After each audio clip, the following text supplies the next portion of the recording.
Hello et bienvenue sur le podcast Relax avec tes cheveux fins. Je suis Mademoiselle Petit Pois, coiffeuse dans mon air truck, un camion coiffure dans lequel je travaille en Suisse romande. Je suis aussi hair coach et j'ai comme mission personnelle d'aider et de guider les femmes aux cheveux fins. Pour mes clientes, les cheveux, c'est une part importante de leur identité et ils sont souvent source de complexes. Pourtant, ce n'est pas si dur de s'en occuper si tu sais comment faire.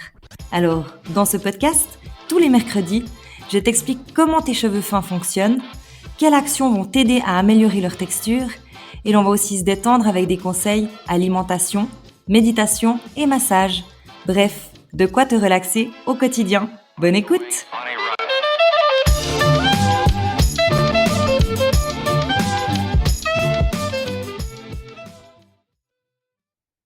Hello et bienvenue dans ce 13e épisode où je vais t'expliquer qu'est-ce que tu peux manger pour renforcer tes cheveux fins.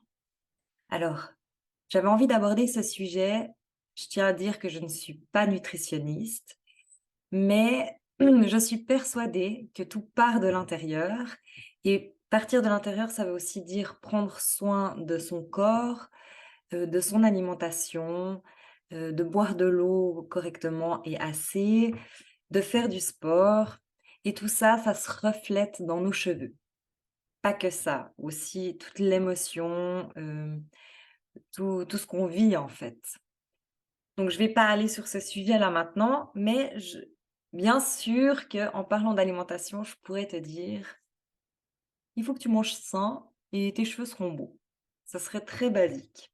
J'avais quand même envie de détailler parce que des fois, le fait de détailler un petit peu, ou d'entendre ça à ce moment-là où tu vas l'entendre, tu vas peut-être te dire: «Ah ouais, c'est un bon petit rappel. C'est vrai que je mange plus tant de ça ces temps» ou «C'est vrai que j'ai un petit peu laissé ça de côté».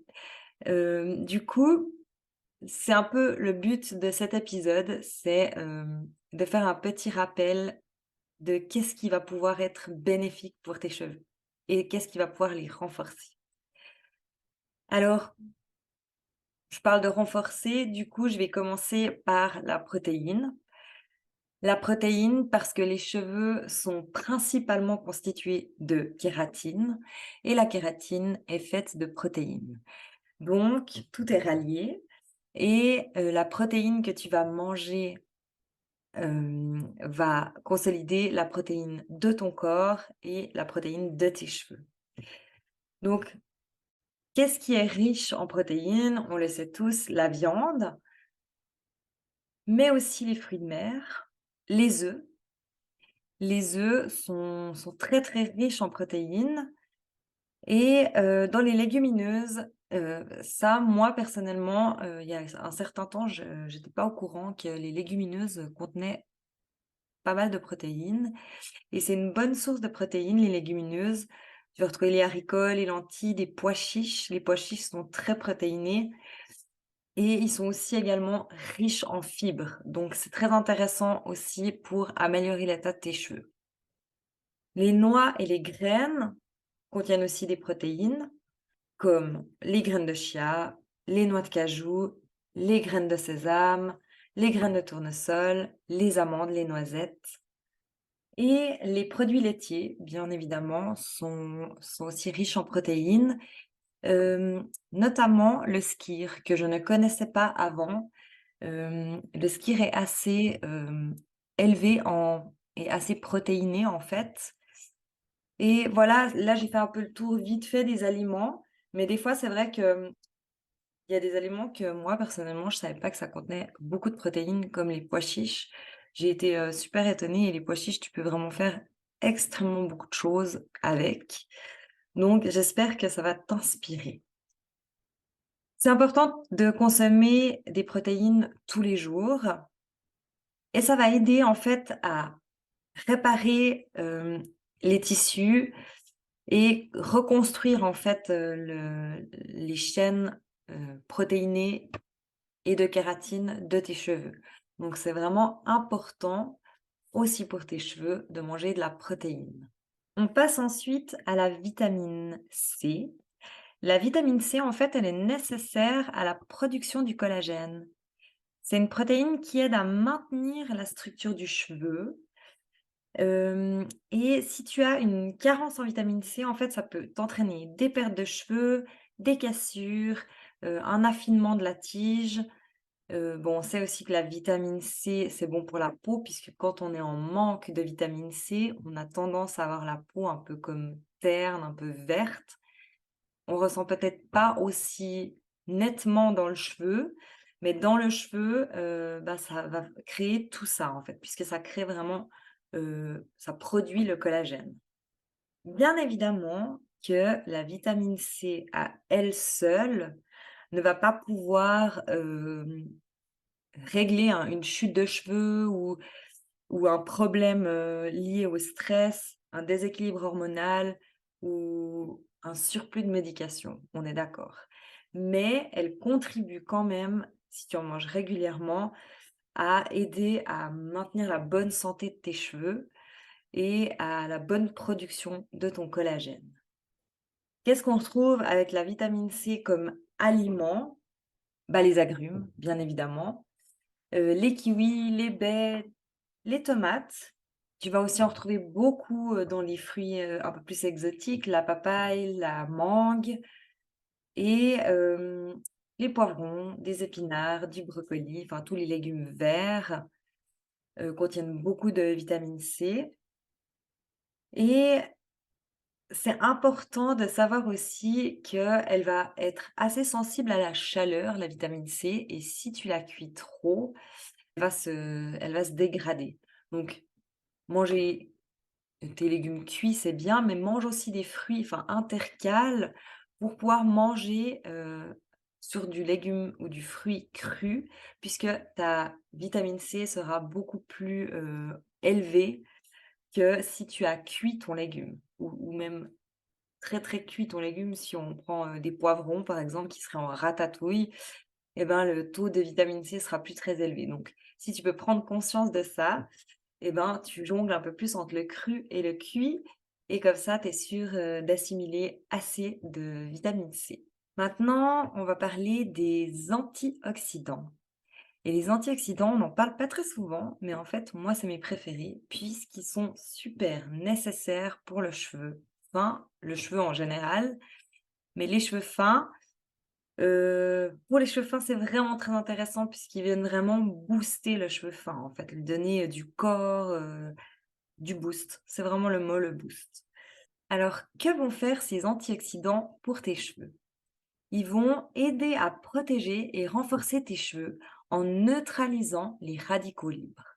Les radicaux libres, c'est toutes les agressions extérieures, les pollutions, les pollens, enfin toutes les choses, l'UV, toutes les choses qui doivent pas, enfin qui sont néfastes et qui ne devraient pas rentrer dans ton cheveu. Ça va les neutraliser et ça va favoriser une absorption des nutriments. Donc, c'est intéressant de savoir ça parce que du coup, même si tu vas manger une vitamine avec un antioxydant, ça va favoriser la vitamine, à être absorbée dans ton corps et donc te créer une meilleure circulation sanguine, en fait. Tous les nutriments vont être mieux assimilés. Les radicaux libres, ça peut aussi être, des facteurs de stress, des facteurs environnementaux, des facteurs, de chaleur, de produits chimiques et en fait, ça cause des dommages aux cellules des cheveux. Ça les rend cassants, fragiles et les antioxydants, en fait, souvent on dit antioxydant égale anti-vieillissement, des cheveux. C'est parce qu'en fait, ça va neutraliser ces radicaux libres et protéger les cheveux contre les dommages que ces radicaux libres pourraient causer et du coup, ton cheveu va moins vieillir, va moins, s'assécher, va moins, se fragiliser. Qu'est-ce qu'on retrouve, comme aliment qui contient, des antioxydants? Principalement, tout ce qui est baies, framboises, fraises, mûres, myrtilles, des cerises, du raisin et dans des fruits exotiques, papaye, ananas. Ce que je trouve ultra intéressant aussi, c'est dans les épices. Les épices comme la cannelle est un très, très grand, antioxydant, ultra puissant. Le curcuma aussi, le gingembre, les clous de girofle, ça, c'est un peu plus spécial déjà, ça met un peu plus de goût. Le chocolat noir, bien évidemment, un chocolat noir élevé, du café, du thé vert, il y en a aussi et quelques légumineuses, graines et noix en contiennent. Après, c'est un petit peu plus soft, un petit peu plus bas en antioxydants. Le fruit le plus dosé en antioxydants, j'en ai déjà peut-être eu parlé dans d'autres épisodes, c'est, l'açaï berry et l'açaï berry, c'est une baie du Brésil, qui ressemble à une myrtille mais assez grosse. C'est super bon et ça contient une grande dose d'antioxydants. L'açaï berry, tu peux la retrouver aussi en poudre comme complément alimentaire dans certaines marques. Tu peux rajouter, dans ton yogourt, ton Bircher, dans tes shakes, enfin dans pratiquement tout en fait, puisque ça a juste, un goût de baie séchée. C'est super bon, j'adore ça et hem et c'est bien d'un petit peu, accélérer avec les antioxydants si tu as les cheveux fins, parce que c'est vraiment une source qui va modifier, l'état de tes cheveux, vraiment. Que ça soit au niveau des produits, s'ils contiennent des antioxydants ou que ça soit au niveau, de l'alimentation. Et on parle, maintenant des acides gras, ou oméga 3. Les acides gras, en fait, souvent, on a tendance à pas trop les aimer parce qu'on se dit: «Oh mon Dieu, c'est gras, faut éviter, c'est mieux de manger du blanc de poulet que du saumon». Mais, en fait, les oméga 3 sont super importants, bah, pour tes cheveux, pour ta peau, pour aussi tes articulations. Moi, ça m'a complètement changé ma vie de rajouter, en fait, des oméga 3 et des acides gras dans ma vie.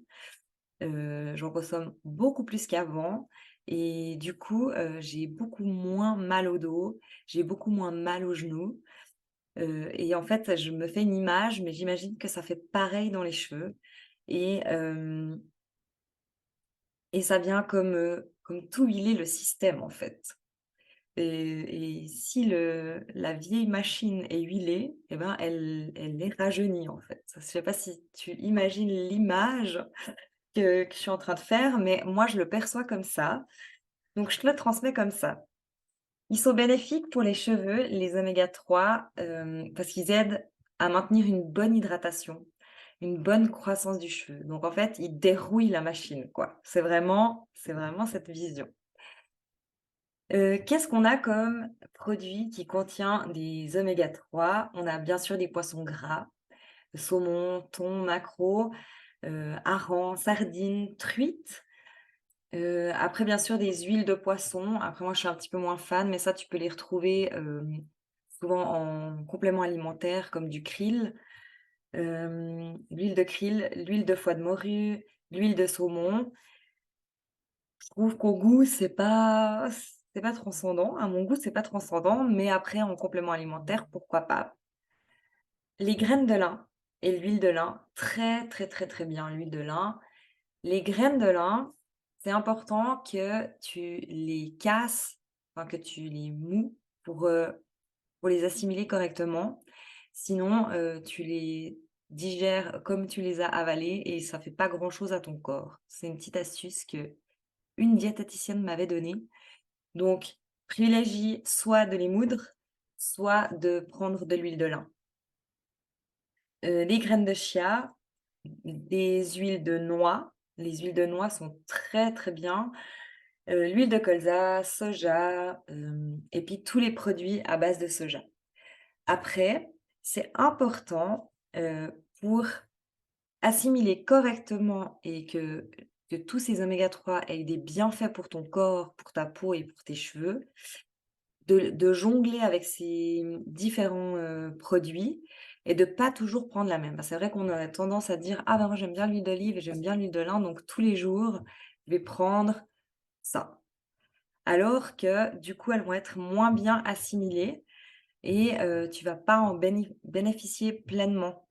c'est plus intéressant de jongler en fait avec tes oméga 3 et de venir, un peu avec de l'huile d'olive, un peu avec de l'huile de lin, un peu avec du poisson un poisson gras et voilà, jongler un peu avec tous ces acides, gras.